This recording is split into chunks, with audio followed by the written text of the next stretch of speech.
We're here at Nintendo at E3 2018. It's exactly where I want to be. The doors have just opened here at the show and we're already playing games, namely Super Smash Bros. Ultimate, the new game from Nintendo that we heard all about earlier today.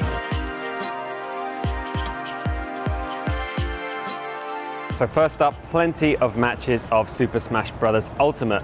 We took our time playing with several new characters and just seeing how the new game feels. So while we didn't get to test out the whole roster, after all, that's over 60 different characters, we did get to play with the two new additions. Yes, we got to test out Ridley and Inkling, and they're two very different playstyles. First up, Inkling, you'll be able to tag your character with ink and then deliver more damage later on in the match. With Ridley, it's a completely different beast. Literally, it's kind of a very vicious playstyle where you can do some heavy hitting attacks if you get the timing down right. Go on Ridley, get it Ridley, get it.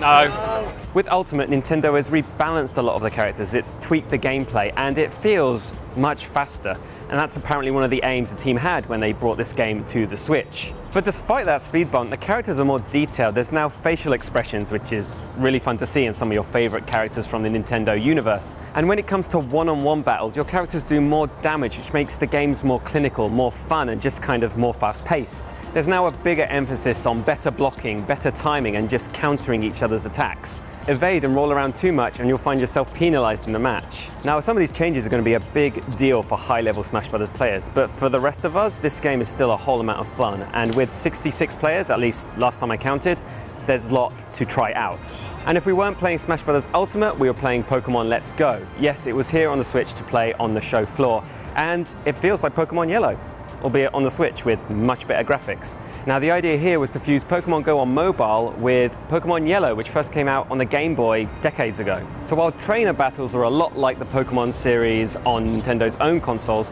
capturing Pokemon in the wild is a lot more like the smartphone experience. And we can't talk about Pokemon Let's Go without talking about the new Pokeball accessory. You can actually play the entire game with this, and if you're not throwing it around trying to capture Pokemon, you can use a built-in D-pad and 2 buttons to navigate your way through the gaming world. It's cute, it's small, and you'll get a free Mew if you decide to buy one. Nintendo are pitching this as a game that lands smack bang in the middle of Pokemon Go and the original Pokemon series, and I don't hate that pitch. So while Super Smash Bros. And Pokemon really dominating Nintendo's booth here, there's also plenty more games. We've got Super Mario Tennis coming out soon. We've also got Dragon Ball FighterZ that's now coming to the Switch, not to mention Fortnite.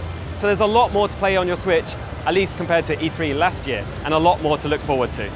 Now, stay tuned at Engadget.com for everything else from Nintendo, not to mention everybody else, and stay tuned to our YouTube channel as well.